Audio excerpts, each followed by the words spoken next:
बेटा, तू दूसरों की मदद करती रही, आज मैं तेरा हाथ पकड़ने आया हूं।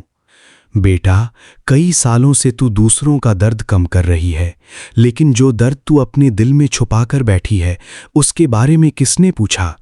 आज मैं तुझे एक ऐसी बेटी की कहानी सुनाऊंगा जो पूरे अस्पताल को संभालती थी, लेकिन खुद अंदर से टूट रही थी। गुरुजी के चरणों में कोटि कोटि प्रणाम। मैं हूं गुरुजी का बेटा विपिन और आप देख रहे हैं गुरुजी सत्संग बाय विपिन। आज मैं आप सभी को एक ऐसी बेटी का शुक्राना सत्संग सुनाने जा रहा हूं जिसने अपनी पूरी जिंदगी दूसरों का दर्द कम करने में लगा दी। लेकिन एक समय ऐसा भी आया जब वही बेटी अंदर से टूटने लगी। उसे लगा कि अब उसकी बात सुनने वाला कोई नहीं है। लेकिन बेटा, जब पूरी दुनिया तुझे भूलती हुई दिखाई दे, तब भी गुरु का हाथ तेरे सिर पर होता है। बेटा, ये कहानी है अंजलि जी की। अंजलि जी एक सरकारी अस्पताल में नर्स थीं। लगभग 15 साल से वो मरीजों की सेवा कर रही थीं। दिन हो या रात, त्योहार हो या छुट्टी, वो हमेशा ड्यूटी पर तैयार रहती थीं। किसी बच्चे को इंजेक्शन लगाना हो, किसी बुजुर्ग को सहारा देना हो, किसी मरीज के परिवार को हिम्मत देनी हो, अंजलि जी हर काम पूरे दिल से करती थीं। अस्पताल में सभी लोग उनका सम्मान करते थे। लेकिन बेटा, कई बार जो इंसान सबसे ज्यादा मुस्कुराता है, उसी के अंदर सबसे ज्यादा दर्द छुपा होता है। कुछ साल पहले अंजलि जी की माताजी का देहांत हो गया था। माँ उनके जीवन की सबसे बड़ी ताकत थीं। माँ के जाने के बाद उन्होंने खुद को काम में इतना व्यस्त कर लिया कि उन्हें रोने तक का समय नहीं मिला। वो दूसरों को हिम्मत देती रहीं, लेकिन खुद का दर्द अपने अंदर दबाती रहीं। धीरे धीरे उनका मन भारी रहने लगा। उन्हें हर समय थकान महसूस होती, किसी काम में मन नहीं लगता। घर लौटती तो चुपचाप बैठ जाती। परिवार वाले पूछते, सब ठीक है? वो मुस्कुराकर कह देती, हाँ सब ठीक है। लेकिन सच ये था कि कुछ भी ठीक नहीं था। एक रात अस्पताल में उनकी ड्यूटी थी। एक बुजुर्ग मरीज भर्ती था। उस मरीज की बेटी पूरे समय उसके पास बैठी हुई थी। वो बार बार अपने पिता का हाथ पकड़ रही थी, उन्हें पानी पिला रही थी। उनकी आंखों में आंसू थे। ये दृश्य देखकर अंजलि जी को अपनी माँ याद आ गई। उस रात वो पहली बार अस्पताल के एक कोने में जाकर रो पड़ी। उन्हें लगा कि अब वो और मजबूत नहीं बन सकती।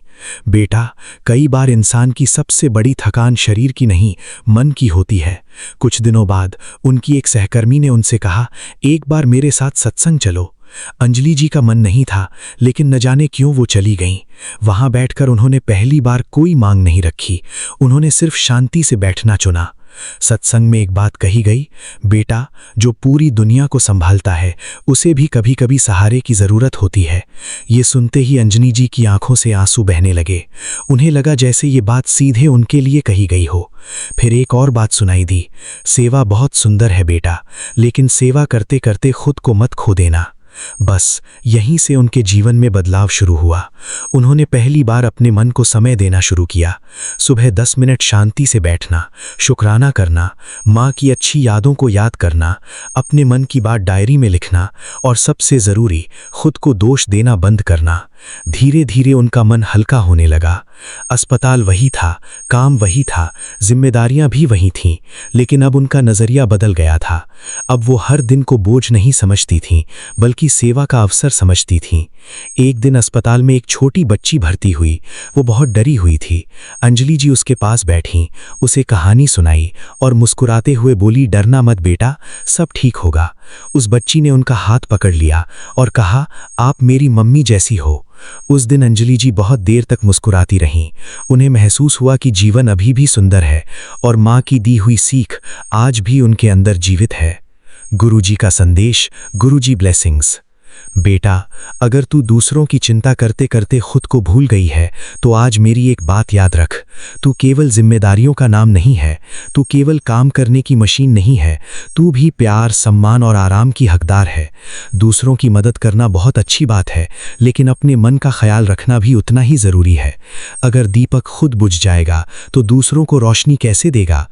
इसलिए बेटा, अपने दिल को भी समय दे, अपने मन की बात सुन, अपने शरीर का ध्यान रख और हर दिन थोड़ा शुक्राना कर। आज की सीख, गुरुजी ब्लेसिंग्स। सेवा करो, लेकिन खुद को मत भूलो। मन की थकान को पहचानो, अपनी भावनाएं दबाकर मत रखो। शुक्राना मन को मजबूत बनाता है। दूसरों को सहारा दो, लेकिन जरूरत पड़े तो खुद भी सहारा लो। जीवन में संतुलन बहुत जरूरी है। गुरुजी ब्लेसिंग्स। बेटा, अगर आज तेरे मन में कोई बोझ है तो उसे अकेले मत उठाना। अगर तू थक गई है तो थोड़ा रुक जाना। अगर तू रोना चाहती है तो अपने आंसू मत रोकना। और याद रख, जब तुझे लगे कि कोई नहीं समझ रहा, तब भी गुरु का प्रेम तेरे साथ है। बेटा, तू दूसरों की मदद करती रही, आज मैं तेरा हाथ पकड़ने आया हूं। चल, अब मुस्कुरा, नई शुरुआत कर और विश्वास रख कि हर दिन पहले से बेहतर हो सकता है। शुक्राना गुरुजी, लख लख शुक्राना गुरुजी। ओम नमः शिवाय। शिवजी सदा सहाय। ओम नमः शिवाय। गुरुजी सदा सहाय। जय गुरुजी। अगर इस सत्संग ने आपके हृदय को छुआ है तो वीडियो को लाइक करें, शेयर करें, चैनल गुरुजी सत्संग बाय विपिन को सब्सक्राइब करें और कमेंट में श्रद्धा से जय गुरुजी अवश्य लिखें। गुरुजी की कृपा आप और आपके पूरे परिवार पर बनी रहे। जय गुरुजी। चैनल गुरुजी सत्संग बाय विपिन। होस्ट गुरुजी का बेटा विपिन। जय गुरुजी। शुक्राना गुरुजी। जय गुरुजी संगत जी, जय गुरुजी विपिन भैया, सौम्य भाभी जी। मैं गुरुजी की बेटी नूरी शीतल जम्मू से आज अपना शुक्राना सत्संग गुरुजी के पावन चरणों में 23 जून को सुबह 6:55 पर गुरुजी महाराज जी के चरणों पे अर्पित करना चाहती हूँ। प्रभु जी महाराज, मेरा ये सत्संग स्वीकार करिएगा और हमेशा अपने चरण शरण में रखिएगा, अपनी मेहर, अपनी कृपा में रखिएगा। गुरु जी का सत्संग उनके मंत्र जाप से शुरू करती हूँ। ओम नमः शिवाय। शिव जी सदा सहाय। ओम नमः शिवाय। गुरु जी सदा सहाय। जय गुरु जी संगत जी। मैं नहीं जानती गुरु जी महाराज मुझसे क्या बुलवाने वाले हैं, बट प्रभु जी जो आप चाहते हैं वो कन्वे करवाइएगा, बुलवाइएगा, अपनी कृपा करिएगा। ईश्वर, मुझे शक्ति दीजिएगा, मुझे वो शब्द दीजिएगा कि जिसमें जितना आपने किया है मैं उतना बता पाऊँ। क्योंकि बहुत दफ़ा ऐसा होता है कि हमारे साथ होता बहुत कुछ है लेकिन हम बोल ही नहीं पाते, बता ही नहीं पाते। संगत जी, गुरुजी महाराज के साथ जब मैं जुड़ी थी 2024 आई थिंक मार्च में, और प्रभु जी महाराज जी की कृपा से शुरू में तो मुझे नहीं पता था कि कैसे गुरुजी महाराज जी का सब वर्क करता है। एंड बस एक श्रद्धा मन में लेके मैं अपने परमात्मा के साथ जुड़ गई कि बस एक सहारा चाहिए था, एक आशीर्वाद चाहिए था अपने गुरुदेव का कि उनके साथ रह सके। कि एक कहते हैं ना सभी कि गुरु बिना गत नहीं। तो मैंने कभी आज तक विश्वास नहीं किया था गुरुओं पे बिकॉज़ ऑफ बैड इमेजेस। तो मुझे लगता था शायद सभी ऐसे ही होते हैं, बट पता नहीं क्यों अचानक से ऐसे लगने लगा कि नहीं, कुछ गुरु अच्छे भी होते हैं। और एक कनेक्टिविटी के लिए लगने लगा कि शायद कोई गुरु मेरी लाइफ में भी आए। एंड मेरे गुरुजी महाराज जी ने मुझ पे कृपा की और मेरी बाँह थाम ली और मुझे ये साबित कर दिया कि सब एक समान नहीं होते, गुरु सच्चे भी होते हैं और आपको सही राह प्रदर्शन भी कर सकते हैं। मैं शुक्रगुज़ार हूँ उस पल का जब मेरे परमात्मा ने इतना मेरे लिए सोचा। और फिर उसके बाद शुरू हुए चमत्कार जो एक साधारण सी बात लगने लगी पहले तो ज़िंदगी की, कि शायद ये रूटीन का हिस्सा है। मेरे घर में एक सफ़ेद चूहे का आना, मेरे साथ 1 महीना उसका रहना, प्रभु जी की कृपा से हर चीज़ में बेहतर होते जाना, बिहेवियर में चेंजेस आना, ये सिखाना, पेशेंस कैसे रखनी है, विश्वास खुद पे कैसे करना है, वाणी को मधुर कैसे करना है। और बिकॉज़ उससे पहले क्या था कि मैं बहुत टूटी हुई थी ज़िंदगी के थपेड़ों से और ये समझती थी कि मुझे तो कोई समझता ही नहीं है। एंड शायद ये ज़िंदगी जीने की मेरी इच्छा बिल्कुल भी नहीं थी मेरे अंदर। मैं समझती थी कि बस ये जो बची हुई ज़िंदगी है कैसे पूरी हो जाए, लेकिन मेरे परमात्मा ने ऐसा छुआ मुझे कि मेरी वो इच्छा उन्होंने फिर से जगा दी। फिर से उन्होंने मुझको जीवन जीना सिखा दिया, मेरे को फिर से प्यार सिखा दिया कि कैसे सबसे प्रेम किया जाता है, निस्वार्थ प्रेम, जिसमें आपको कुछ नहीं चाहिए, बस आप सबको देते हैं, आप सबके लिए करते हैं। और सच मानिए, इस भावना में बहुत आनंद है, बहुत प्रेम है, क्योंकि मेरे परमात्मा से जब मुझे इतना मिला, जब आपको खजाना मिलता है ना, तो आपको थोड़ा सा बांटने में हिचक नहीं होती। और जब आप खुद ही खाली होते हो ना, तो आप खुद, जब जिसके पास कुछ हो ही ना, वो किसी को क्या देगा। तो मेरे परमात्मा ने मुझे इतना दिया कि अब मुझे बांटते हुए हिचक नहीं होती। मेरे को पूरी तरह से बदल दिया मेरे ईश्वर ने, और मैंने वो काम किए जो शायद मैंने कभी सोचे भी ना थे कि मेरे से हो पाएंगे। ये सोचा था कि मैं कभी लाइफ में ऐसा करूँगी। एक्चुअली जब कोई पोर्टल आता था ना, जैसे कोई 12 का पोर्टल, 8 का पोर्टल, तो गुरुजी महाराज जी ने मुझे मैसेजेस देने कि आज तो अपनी विशेज़ लिख। पोर्टल पे जब खुलता है तो अपनी विशेज़ लिखनी चाहिए एक पेपर पे और उसको रखना चाहिए। तो शुरुआत में जब मेरे को ये था कि पता नहीं गुरुजी महाराज जी के साथ जुड़ने के बाद क्या होगा क्या नहीं, तो मैं जो भी वो बोलते थे तो कर लेती थी कि शायद इससे कुछ भला हो जाए, शायद इससे कुछ भला हो जाए। तो मैंने वो पोर्टल पे कुछ विशेज़ लिखी थी अपने एक पेज के ऊपर, कि जिसमें ये था कि सब मेरी ज़िंदगी में अच्छा है। उसको लिखना होता है कि like you are living that life. मेरी लाइफ में सभी लग्जरीज़ हैं एंड सब अच्छा हो रहा है, मेरे बच्चे कामयाब हैं, मैं बहुत अच्छे से रह रही हूँ, इस तरह से वी कैन राइट एनीथिंग। तो वो मैंने रख दिया था। एंड उसके बाद जब मैं महाराज के साथ जुड़ के तो बहुत सारी चीज़ें जब सीखी, गीता पाठ पढ़ा, शिव पुराण पढ़ा, फिर बहुत सारे ग्रंथ पढ़े, फिर उसके बाद मुझे ऐसे लगने लगा कि लाइफ में इन सब चीज़ों की तो कुछ इम्पोर्टेंस ही नहीं है। बस वही सच्चा सुख है जो अपने साथ शांति में आप बिताते हो, अपने परमात्मा के साथ गुजारते हो। सच्चा सुख तो बस उसी में, और किसी भी चीज़ में सच्चा सुख तो है ही नहीं है। हाँ, बट ये अलग बात है कि लाइफ की नेसेसिटीज़ पूरी होना बहुत ज़रूरी है, बिकॉज़ अगर वो पूरी नहीं होती हैं तो हम इतने कश्मकश में रहते हैं कि हमें खुद में भी बैठ के हम संतोष से नहीं बैठ पाते, बिकॉज़ हमें इतनी टेंशन्स हो जाती है। तो मेरे परमात्मा ने मुझे उस टेंशन से बाहर निकलना सिखाया। एंड हमेशा मैंने ये चाहा कि मेरे बच्चे अच्छे हो जाएं, चाहे मैं हूँ या नहीं हूँ, और मेरा परिवार जो है वो सुखमय जीवन जिए। तो अब लेकिन मेरी 2 साल के बाद सोच बदल गई। तो मैंने ये सोचा, मतलब मुझे ऐसा लगता था कि लाइफ, ये जो लग्जरीज़ हैं या ये सब लाइफ में इतना मायने नहीं रखती है, ये हो ना हो, बस सुख होना चाहिए, सच्चा सुख होना चाहिए आपस में। बट मेरे परमात्मा ने, मैंने जो सपने मेरे प्रभु से मांगे भी नहीं, जैसे कि मैंने सोचा था जब मैं छोटी थी कि मैं क्या करूँगी, तो मैं सोचती थी मैं एक बिज़नेस वुमन बनूँगी। जब मेरी शादी होगी मैं कुछ बिज़नेस करूँगी और मेरा अपना काम होगा, and I will love to do that. और मैंने जब लाइफ की मजबूरी के कारण कभी बिज़नेस कर ही नहीं पाई, मतलब किया, ऑनलाइन किया थोड़ी देर, बट वो फिर कोविड की वजह से फिर बाद में कुछ सक्सेसफुल नहीं हो पाया।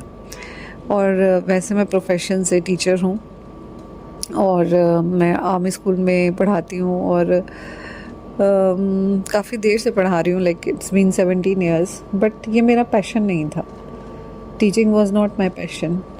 लेकिन ज़रूरतों में ने मुझे टीचिंग में डाला और वहाँ पे मैंने बहुत अच्छा किया हालांकि, लेकिन स्टिल मेरी अंदर आत्मा मुझे हमेशा कुछ और करने के लिए कहती रही, because I am very creative person. तो मेरे को कुछ क्रिएट करना होता है। तो अब गुरुजी महाराज जी ने ऐसा कर दिया कि एक उम्मीद जगा के कि तू कर सकती है, जबकि मैं सोचती थी कि मैं अब माई एज इज़ 47। तो मैं सोचती थी कि अब क्या इस उम्र के बुढ़ापे मैं क्या फिर शुरू करूँ, बिज़नेस शुरू करूँ। होता है यंग एज में इंसान बिज़नेस शुरू करता है और आगे बढ़ता है और उसके अंदर एक चाह होती है कुछ करने की। पर मुझे लगता था कि नहीं, अब now it's too late to start anything new. पर मेरे परमात्मा ने पता नहीं कैसे मेरे अंदर थोड़ा थोड़ा, मेरे पास जगह थी, मतलब मेरे घर में एक सेट है नीचे वाला जो कि राइट साइड का। मेरे घर में हम लोग सिर्फ फर्स्ट फ्लोर पे रहते हैं और नीचे वाला जो फ्लोर है वो रेंट पे जाता है, जो कि मेरे ससुर जी के पास ही है, सारा घर तो उनका ही है। तो लेफ़्ट साइड वाला जो है और राइट साइड दोनों ही अलग अलग, मतलब पोर्शन टाइप आप कह लीजिए, ऐसे है, फ्लैट टाइप कह लीजिए, लेफ़्ट एंड राइट दो पोर्शंस हैं जहाँ पे 2 फैमिलीज़ रह सकती हैं। तो हमारा जो राइट साइड का पोर्शन है that was vacant from a long time, बड़े, क्योंकि वो बहुत शैबी हो चुका था, उसमें सिलन थी, बाथरूम गंदा हो गया हुआ था, क्योंकि उससे पहले एक गैरेज था वहाँ पे, गोडाउन था। तो गोडाउन की वजह से उन्होंने डंपिंग की हुई थी वहाँ पे और वो सब बहुत गंदा हो गया हुआ था राइट साइड का एक पोर्शन। तो मैं जब नीचे जाती थी ना, ऐसे लगता था कि जैसे ये घर मतलब यहाँ पे ये घर नहीं है, मतलब एक शाबी सी फीलिंग आती थी कि बंद, वेकेंट रहता है और बंद रहता था वो। और कहते हैं कि वो स्थान जो होता है वो पितरों का होता है।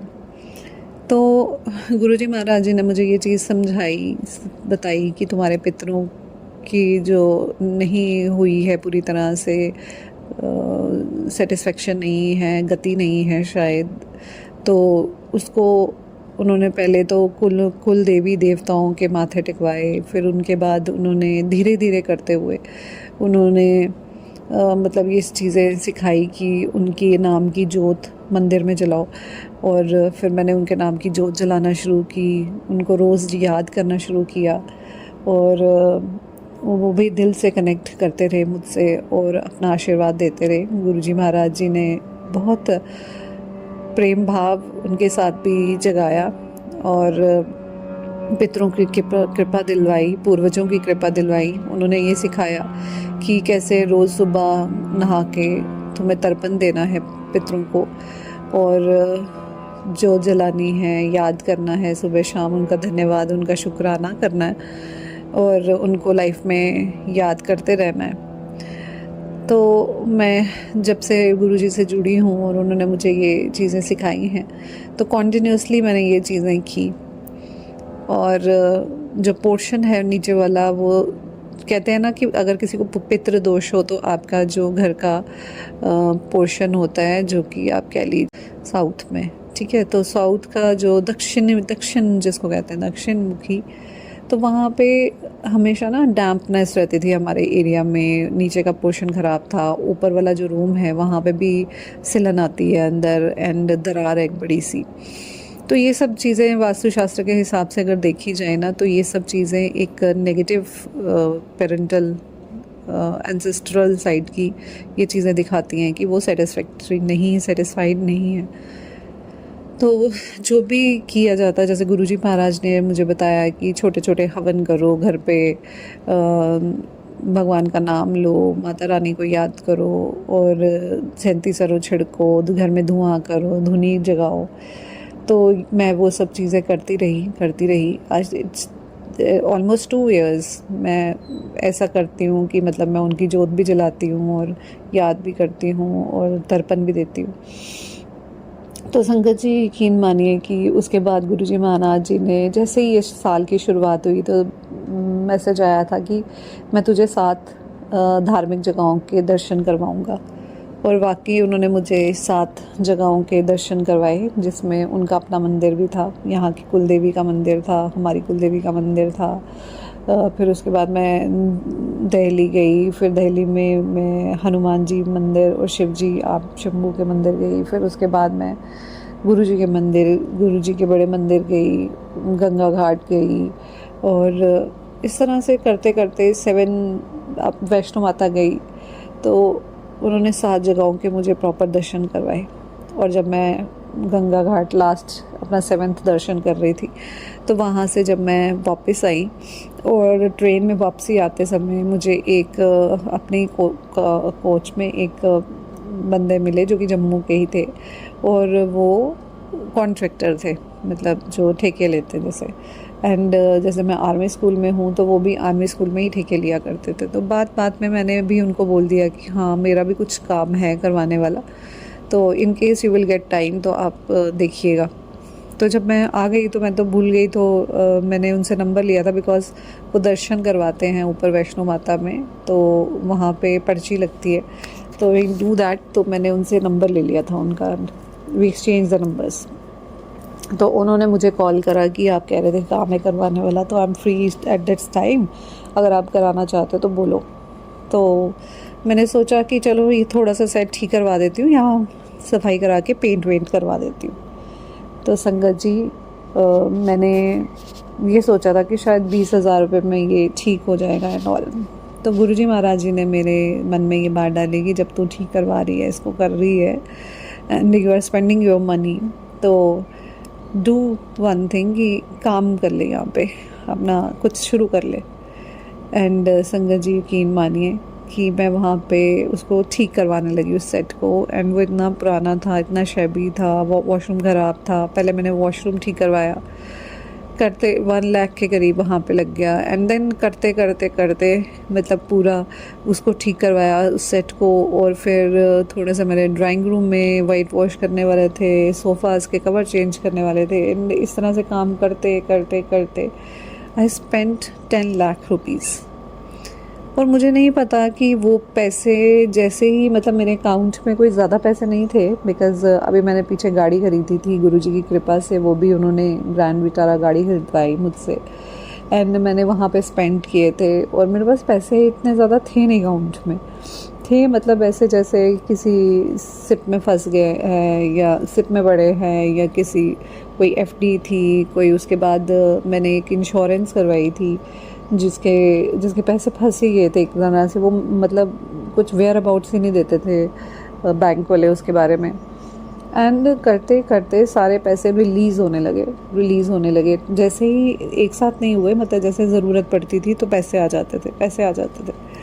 एंड जैसे मेरे ससुर जी ने देखा कि ये भी घर ठीक करवा रही है, तो उन्हीं का घर, तो उन्होंने भी मुझे दे दिए 50,000 करके, वो भी खाते में डालने लगे।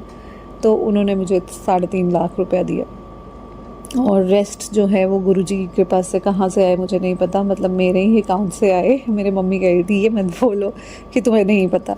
एक्चुअली क्या होता है कि लोगों को यकीन ही नहीं होता कि क्या हो रहा है, और फिर वो ऐसे बोलते हैं, लेकिन हमें पता है ना कि वाकई मुझे नहीं पता कहाँ से आ रहे थे। बिकॉज़ किसी ने जो उधार लिया वो उधार वो अपने आप वापस कर दिया, कोई मेरे बैंक अकाउंट में फंसे हैं, अच्छा मैंने सोचा अच्छा ये करके देख लेती हूँ, तो वो भी आ गए। इस तरह से मतलब अपने ही पैसे थे लेकिन वो फंसे हुए, आप कह लीजिए एक तरह से इधर उधर। एंड हाँ, जो सेविंग भी की हुई थी उसमें से भी खर्चे हो गए। तो बिकॉज़ गुरुजी महाराज जी ने मेरे दिमाग में ये बात डाल दी थी कि तुम देखो, इंसान का जीवन वही है जो वो यहाँ पे जीता है। एंड ये जो सोना हम इकट्ठा करते रहते हैं या अपनी चीज़ें हमने इकट्ठे की हैं, अगर हमने उसका कुछ किया ही नहीं, प्रॉपर्टी या जो हमारे पास गोल्ड है, अगर हमने उसको लॉक करके बैंक में रख दिया हुआ है और हम ऐसी ज़िंदगी जी रहे हैं जो गुर्बत की है, जो मतलब यहाँ पे हमें जो चाहिए, हमारी जो ख्वाहिशें हैं वो पूरी नहीं हो रही, then what is the necessity of that. देखो, अगर मेरे पास गोल्ड है, ठीक है, मुझे अपने बच्चों को देना है, जो उनको दूंगी वो तो दूंगी, बट कुछ तो है ना जो मेरा अपना भी है, मेरा हिस्सा भी तो है। तो मैं तो पहनती नहीं हूँ, मुझे तो पहनना इतना पसंद भी नहीं है, और वो तो पड़ा ही रहता है हमेशा बैंक में। तो गुरुजी महाराज जी ने मेरे को ये थॉट डाला कि तू क्यों समझती है कि तेरे पास कुछ नहीं है, तेरे पास है ना, इतना सब कुछ तो है, तो चल आगे बढ़ कर काम। तो मैंने ये सोचा था कि अगर कुछ नहीं हुआ तो आई जस्ट मैं सेल कर दूँगी कि गोल्ड को, थोड़ा सा एक आधा बैंगल सेल कर दूँगी तो हो जाएगा अपना। लेकिन गुरुजी महाराज जी ने मेरी वो नौबत ही नहीं आने दी कि वो दैट वाज माय लास्ट वो कि अगर ऐसा हुआ तो मैं गोल्ड सेल करूँगी। तो बट गुरुजी महाराज जी ने मुझे वहाँ तक पहुँचने भी नहीं दिया, और पता नहीं कैसे 10 लाख तक उन्होंने स्पेंड करवा लिए। और वो जो सेट बना वो बहुत सुंदर बन गया। एंड बिकॉज़ उस पर मैंने शॉप बना दी, उसमें जो जो चीज़ें नहीं थी, जैसे टैंक, हमारा वाटर टैंक जो था वो बाहर की तरफ था, मैंने उसको तुड़वा के, वो अच्छा नहीं लगता था, पानी कम आता था, अंदर अंदर उसको करके बड़ा वाला टैंक रख लिया। एंड गैरेज ठीक करवा दिया, सब कुछ, मतलब उस एरिया का प्रॉपरली वो सेट जो है एक प्रॉपर न्यू सेट बन गया। एंड अपना ड्राइंग रूम ठीक करवाया, पूजा रूम ठीक कराया, गुरुजी महाराज जी के बड़े बड़े स्वरूप लगाए उनकी कृपा से। तो ये सब चीज़ें उन्होंने मेरी, जो मेरी ख्वाहिश थी वो करवाई। लेकिन गुरुजी महाराज जी ने मेरे दिमाग में ये थॉट भी डाला था, बेटा तेरा घर बहुत पुराना है और तेरे को इसको ठीक करने में शिफ्ट पार्ट्स में करना पड़ेगा, ये इस तरह से पूरा का पूरा बोझ तो एक दफ़ा में नहीं उठा पाएगी। तो मुझे ये पता था कि मेरे को पार्ट्स में करना है, बट स्टिल पार्ट्स में करते करते करते मेरे पास जितना था आई स्पेंट ऑल। अब पता नहीं मैंने सही किया, गलत किया, क्या किया। उसके बाद मैंने वहाँ बुटीक, मतलब कि बुटीक का सामान भी लिया, मशीन्स ली, कपड़े लिए, एंड ये सब चीज़ें वहाँ पे जो भी फर्नीचर लगना था वो लिया। तो ये सब चीज़ें मैंने की, मतलब जो मेरी ख्वाहिश थी कि मैं करूँगी, कभी लाइफ में करूँगी। तो शुक्राना मेरे परमात्मा का। तो वही मुझे आइडियाज़ उन्होंने दिए कि ऐसे कर ले बेटा, वैसे कर ले बेटा। बस अपनी मेहर रखिएगा परमात्मा, हमेशा ऐसे ही गाइडेंस देते रहिएगा। पता नहीं मैंने सही किया, गलत किया, क्या किया, बट हाँ, आप हमेशा मेरी सपोर्ट के लिए रहते हो, हमेशा मुझे आशीर्वाद देते रहते हो, अपनी कृपा में रखते हो। मैं धन्य हो जाती हूँ, कृतकृत हो जाती हूँ आपके पास कि इतना प्यार देते हो आप मुझे, भर जाती हूँ मैं प्रेम से। शुक्राना मेरे परमात्मा, अनंतम अनंतम शुक्राना। हमेशा ऐसे ही रहना, मेरे संग रहना, हमेशा हमेशा मुझे गाइड करना, और सब संगत को भी करना, because you are omnipresent and you are with everyone. तो प्रभु जी ऐसे ही अपनी मेहर सब पे करते रहिएगा, अपनी कृपा में रखिएगा। हम नहीं जानते हम क्या गलती कब कर देते हैं, लेकिन आप हमें फिर भी सिखाते हैं, समझाते हैं कि बेटा तू यहाँ गलत है, इसको सही कर ले, ये कर ले। तो बस ऐसे ही समझ दीजिएगा, एक आशीर्वाद की तरह बड़ों के, जैसे बड़े निर्देश देते हैं, समझाते हैं, ये सही वो गलत, तो हमेशा ये देते रहिएगा। एक सबसे अच्छी फीलिंग जो मुझे लगती है कि अब मुझे अकेला नहीं लगता, मुझे ये लगता है कि है, हर पल मेरे साथ कोई है, मेरे परमात्मा है, और वो ख़ास इंसान जो मुझे सबसे ज़्यादा प्यारा है वो मेरे साथ है। तो ये जो ख़ास वाली फीलिंग है ना, एक स्पेशल वाली फीलिंग जो आप मुझे देते हो, उसके लिए मैं कृतार्थ हूँ। इसके लिए मैं बहुत थैंकफुल हूँ, आपके लिए बहुत थैंकफुल हूँ। शुक्राना मेरे परमात्मा, अनंतम अनंतम शुक्राना। अपनी मेहर, अपनी कृपा हमेशा रखिएगा, हमेशा अंग संग रहिएगा। कभी धोखा मत देना मुझे, कभी छोड़ के मत जाना। मैं बहुत जल्दी हूँ, मुझे कुछ नहीं आता है। आपने ही मुझे सब सिखाना है, आपने ही मुझे सब बताना है, आपने ही अपने बच्चों को देखना है कि वो भी सही से अपनी फील्ड्स में एडजस्ट हो जाएं और खुश रहें लाइफ में। बस और हमें चाहिए क्या, खुशी चाहिए बेसिकली ज़िंदगी में। यहाँ पे हमारे बच्चे खुश हों, हमारे परिवार के आगे पीछे लोग हमारे जो हैं वो खुश हों, बस इतना ही चाहते हैं, जिसके लिए हम मेहनत मुशक्क़त करते हैं। तो प्रभु जी अपनी मेहर हमेशा रखिएगा सब जन पे, सब पे, और जो संगत सुन रही है उनको भी खूब कामयाबी दीजिएगा लाइफ में, खुशियाँ दीजिएगा, अपना स्नेह प्रेम दीजिएगा, अपना एहसास दीजिएगा। शुक्राना मेरे परमात्मा, शुक्राना। आप पता नहीं, मैंने गुरु जी से पूछा कि बाबा आप तो कहते हो कि जो तुम मांगते हो मैं वो, पहले ही आता था मैसेज आता था, बता पहले क्या करूं, तेरे बच्चों का भला या तेरा भला। तो मैं कहती थी बाबा मेरा बाद में कर लेना, मेरे बच्चों का कर लो। तो बाबा कहते कि नहीं, पहले तेरा ही भला करूँगा, उसके बाद तेरे बच्चों का। तो आप जानते हैं, ईश्वर, आप परमात्मा जानते हैं क्या सही है क्या गलत है। हम तो अनजान ऐसे भटके हुए कलयुग के प्राणी हैं, जिनको ना ही क्या हुआ पता है, क्या होगा पता है, और बस ये पता है जो हमें दिखता है, क्योंकि हम माया से ग्रसित हैं। और आप तो सब जानते हो, सब देख पाते हो, क्या सही क्या गलत, क्या हो रहा है क्या होगा, आप सब जानते हो। तो अपनी मेहर से जो आपको सही लगे ईश्वर वही कर लीजिएगा। बस अब तो बस आपके हाथ अपनी डोरी दे दी है, तो आप मालिक। अपने सत्संग को यही विराम देना चाहूँगी गुरुजी महाराज जी के मंत्र जाप से। ओम नमः शिवाय, शिव जी सदा सहाय। ओम नमः शिवाय, गुरु जी सदा सहाय। जय गुरु जी, शुक्राना गुरु जी, अनंतम अनंतम शुक्राना। नमः शिवाय, शिव जी सदा सहाय। ओम नमः शिवाय, गुरु जी सदा सहाय। जय गुरु पापा, जय शिव गुरु। आपके चरणों में मेरी ओर से, मेरे पूरे परिवार की ओर से कोटि कोटि प्रणाम, बेअंत में शुक्राना। बाबा जी, आज सोमवार महाशिव जी का दिन है।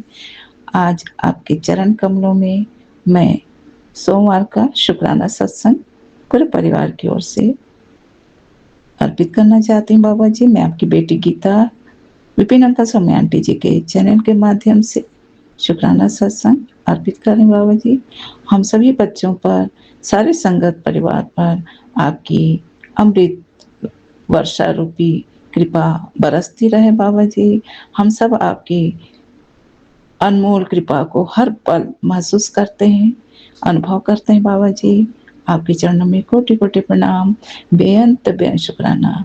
आज हमारे महादेव भोलेनाथ महाशिव का वार है। हर दिन हर वार शिव जी ही गुरु हैं, गुरु ही शिव हैं, दोनों में कोई असमानता नहीं है। तो शिव गुरु जी के स्तुति गान में मैं ये भजन का 2 लाइन अपने मन से बोलना चाहती हूँ। बाबा जी, संगत जी, गलती हो तो क्षमा करेंगे। भोलेनाथ तेरे चरणों में संसार सारा है। भोले तेरे चरणों में मेरा संसार सारा है। कृपा बरसाओ भोलेनाथ, बसे हो तुम मेरे मन में हो। ओम नमः शिवाय, शिव जी सदा सहाय। ओम नमः शिवाय, गुरु जी सदा सहाय। ओम नमः शिवाय का जाप करूं, हर पल तेरा ही ध्यान धरूं। दुख को दूर करो बाबा जी, खुशियों से घर को सजाओ बाबा जी। तुम बसे हो मेरे मन में बाबा, मुझको अपना भगत बनाओ। जय बाबा। शिव कृपा बरसाओ भोलेनाथ, बसे हो तुम सबके मन में। तेरे चरणों में मेरा संसार, तेरे चरणों में मेरा संसार। जब जब जीवन में अंधेरा छाया, तेरा ही नाम ही मुझे को राह दिखा। डमरू की धुन से हटा हर भय, भोलेनाथ मेरे मन में बसे हो तुम दिन रात। गंगा जटा में चंद्र है माथे पे, गंगा जटा में चंद्र है माथे पे। तेरी महिमा गाते दिन रात, जग तेरा गुण गाए। तेरी महिमा अपार शिव गुरु, तेरी महिमा अपार शिव गुरु, तेरी तो महिमा अपार। भक्ति का दीप जले द्वार द्वार, भक्ति का दीप जले द्वार द्वार। दर्शन दे दो बाबा, मेरे मन में बसे हो भोलेनाथ। ओम नमः शिवाय जाप करूं मैं दिन रात, हर पल तेरा ही ध्यान धरूं। दुखों के बादल दूर करो बाबा, खुशियों से घर सजाओ बाबा जी। मेरे मन में बसे हो तुम, दिन रात धरूं मैं ध्यान तुम्हारा। तुम्हारे चरणों में शिव गुरु महाशिव जी, तुम्हारे चरणों में मेरा घर है संसार। जय बाबा जी, जय बाबा जी। भक्ति, भक्त और भगवान हमारे महादेव, हमारे गुरुदेव हम हमसे यही कहते हैं कि बेटा, अपने भक्ति में शक्ति बढ़ाना है तो तुम अपनी भक्ति को कभी कमजोर होने मत देना और अपनी आराधना को ऐसी दृढ़ता से करते रहो कि अंधेरा तुम्हें कभी असर ही मत दिखाए। इसलिए अपनी भक्ति में शक्ति बढ़ाने के लिए समर्पण भाव को बढ़ाओ, श्रद्धा और विश्वास को दृढ़ करो। तुम्हारे समर्पण से ही और तुम्हारा परिवार और प्रेम को महत्व देते रहो और ईश्वर भक्ति में हमेशा दृढ़ रहो। अपने हर कार्य में अपने प्रभु को, अपने गुरु को, अपने शिव गुरु को हमेशा स्मरण करते रहो और प्रगति के लिए, आगे बढ़ते रहने के लिए, आत्मविश्वास जगाने के लिए, जागरूकता बढ़ाने के लिए और ईश्वर के, गुरु के दिव्य संरक्षण में रहने के लिए हर पल उन्हें स्मृति में,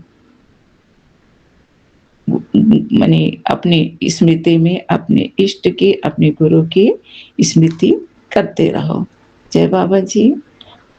आपकी कृपा के बिना तो जग में भी अंधेरा, जीवन में भी अंधेरा, दिल में भी अंधेरा। आपकी कृपा रूपी रोशन से ही, जय शिव गुरु महाशिव बाबा, आपकी कृपा से ही जग में भी रोशन है, जीवन में भी रोशन है, हृदय में भी रोशन है, घर परिवार में भी रोशन है। आपकी महिमा परंपार है बाबा जी। इसीलिए प्रातः उठते ही हर हर महादेव, घर घर गुरुदेव का उद्घोष करते हुए मैं अपनी भक्ति को अपने प्रभु के चरणों में अर्पित करती हूँ। जय बाबा जी। बाबा, आप तो करुणा के सागर हैं और अपने सभी भक्तों को आप करुणा का भाव प्रदान करते हैं ताकि कितनी भी विषम परिस्थिति आए, हम अपने शिव गुरु की भांति करुणा के भाव के होते हुए कितनी भी समस्या घेर ले, हम उद्विग्न और रोष की अवस्था में और पलायन की अवस्था में नहीं आते हैं, क्योंकि हमारे संरक्षक हमारे शिव गुरु हैं जो स्वयं करुणा के सागर हैं। हम हर पल हमें अपनी करुणा से हम पर कृपा बरसाते हैं, तो हम भी अपने घर परिवार में, अपने आसपास में, अपने व्यवहारिक जीवन में, अपने हृदय में करुणा के भाव को बसाकर और आत्म शांति के भाव को मन में रखकर सबसे व्यवहार हम करते हैं और हमें करना ही चाहिए। इसलिए संसार में आत्म शांति ही प्रगति का आधार है और भक्ति में शक्ति जगाने के लिए हमें सदैव अपने कर्तव्य रूपी धर्म का सही ढंग से पालन करना है, अपने धर्म का सत्य को महत्व देना है, निष्ठा और न्याय का पालन करते हुए अपने प्रभु भक्ति में लीन रहते हुए अपने दैनिक दिनचर्या और अपने कर्तव्य को निभाना है। हमारे प्रभु ये नहीं कहते हैं कि अपने पारिवारिक कर्तव्य और सामाजिक कर्तव्य को छोड़कर तुम दिन रात मेरी भक्ति करो। बाबा कहते हैं कि तुम यदि मेरी पूजा ना भी करो और यदि अपने कर्तव्य में हमेशा बढ़ चढ़ कर हिस्सा लेते रहो, अपना स्वयं का ध्यान रखो, स्वयं के शरीर के प्रति जागरूक रहो, परिवार के प्रति जागरूक रहो, समाज के प्रति जागरूक रहो, जीव जंतुओं के प्रति कर्तव्य निभाओ, तो प्रकृति के प्रति प्रेम भाव रखो, तो वही मेरी पूजा है। इसलिए तुम अपनी पूजा में अपनी करुणा भाव, प्रेम भाव, समर्पण भाव और श्रद्धा भाव जरूर रखना। कर्तव्य को निभाने में कठोरता नहीं, करुणा का भाव रखना, प्रेम का भाव रखना, समर्पण का भाव रखना। जय बाबा जी, हम तो आपके बच्चे हैं, आप अपने कृपा से हमें करुणा भाव, प्रेम भाव, समर्पण भाव प्रदान करते हैं बाबा जी, जिससे हम अपने जीवन में सही कर्म करें और आपकी कृपा पात्र बने रहें। जय बाबा जी। और इस प्रकार से हम अपने गुरु पिता शिव बाबा, शिव गुरु जी के संरक्षण में रहते हुए अपने जीवन को श्रेष्ठता की ओर, अपने परिवार को, समाज को, संसार को श्रेष्ठता की ओर बढ़ा सकते हैं। कहते हैं ना, दीप से दीप जलता है, तो यदि हम प्रेम का भाव, प्रेम रूपी दीपक प्रज्वलित रखते हैं अपनों के प्रति, तो वह आगे ही आगे एक से बढ़कर अनेक दीप प्रज्वलित हो जाते हैं। अर्थात सबके हृदय में सम्मान का भाव, प्रेम का भाव, करुणा का भाव जगाने के लिए हमेशा ईश्वर के बताए हुए, गुरु के बताए हुए मार्ग पर चलकर सबका सम्मान करना है और प्रेम रूपी दीपक, आध्यात्म प्रेम रूपी दीपक और समर्पण भाव, अर्थात सबको सम्मान देने की जो भाव है, वही तो हमारा समर्पण भाव है। हमारे बाबा हमसे यही चाहते हैं कि तुम सबके प्रति सही अपना व्यवहार रखो और अपना भी ध्यान रखो, अपनों का भी ध्यान रखो। किसी के प्रति अगर क्रोध भी आए तो उसे स्नेह से सहन कर लेना, क्योंकि क्रोध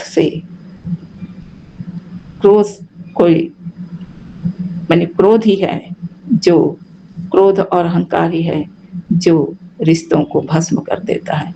इसीलिए प्रेम, दया, करुणा से अपने आप को महकाओ। जय बाबा जी, आपके चरणों में कोटि कोटि प्रणाम, बेअंत शुक्राना बाबा जी। बाबा जी, आप तो दया के सागर हैं, प्रेम के सागर हैं, तो आपके चेहरे में हमेशा मुस्कान रहती है, शांति, मुस्कान रहता है। बस इतने ही देखकर हम विचलित भी हो जाते हैं, तो आपका मुस्कुराता चेहरा देखकर ही हम फिर अंदर ही अंदर मुस्कुराने लगते हैं। बाबा जी, यही तो आपकी महिमा है। जय बाबा जी। आज मैं इतना ही कहकर अपने वाणी पर विराम लगाती हूँ। जय गुरुदेव, जय महादेव, हर हर महादेव, घर घर गुरुदेव। ओम नमः शिवाय, शिव जी सदा सहाय। ओम नमः शिवाय, गुरु जी सदा सहाय। सदा अपने दिव्य संरक्षण में हम सब बच्चों को, हमारे घर परिवार को, अपने समस्त भक्तों को संभालना बाबा। आपके चरणों में कोटि कोटि प्रणाम, बेअंत शुक्राना बाबा जी। जय गुरु जी, जय शिव जी, जय बाबा जी। जय गुरु जी, जय संगत जी। आज बड़ा मंगलवार है और जून की 23 तारीख है।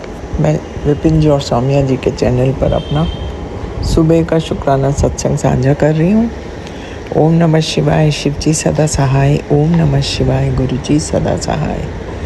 हे मेरे मालिक, हे प्रभु, आपके श्री चरणों में कोटि कोटि प्रणाम, कोटि कोटि शुक्राना। हर एक चीज़ के लिए शुक्राना और एक और नया दिन दिखाने के लिए शुक्राना। आज मंगलवार का बड़ा दिन है। मैं सोच रही हूँ आज मंदिर जाऊँगी मैं और देखती हूँ when do I get the time. बाकी तो सब ठीक है। बाबा के सत्संग सुनते रहते हैं और ढेरों ही ब्लेसिंग्स मिलती रहती हैं। We really feel very nice and blessed. और तो कुछ खास नहीं, बस मैंने का शुक्राना कर देती हूँ बाबा का। सो शुक्राना शुक्राना शुक्राना मेरे मालिक। एंड ऑल्सो फॉर वार्निंग अस। कोई भी कष्ट आने वाला होता आप बता देते हो, which is a very big help बाबा। देन आप ही उसका समाधान भी बता के उसको ख़त्म कर देते हो। So other day I met a girl, वो भी गुरुजी की संगत की थी। सो वो भी यही कह रही थी। मैंने कहा हाँ, मैंने कहा we got the best Guruji Maharaj, because who does so much कि पहले कष्ट बताना, फिर उसका उपाय बताना और फिर खुद पे ही ले लेना वो कष्ट। सो आई थिंक है तो वैसे बेशक कलयुग, but I think we are really blessed, there is no doubt. So शुक्राना करते हुए महाराज मैं आपसे विदा लेती हूँ और आपसे फिर मैं मिलूँगी। ओम नमः शिवाय, शिव जी सदा सहाय। ओम नमः शिवाय, गुरु जी सदा सहाय। हे प्रभु, आज का मंगलवार सबके लिए मंगल हो और सब अपने अपने घरों में सुख शांति से रहें। Thank you so much.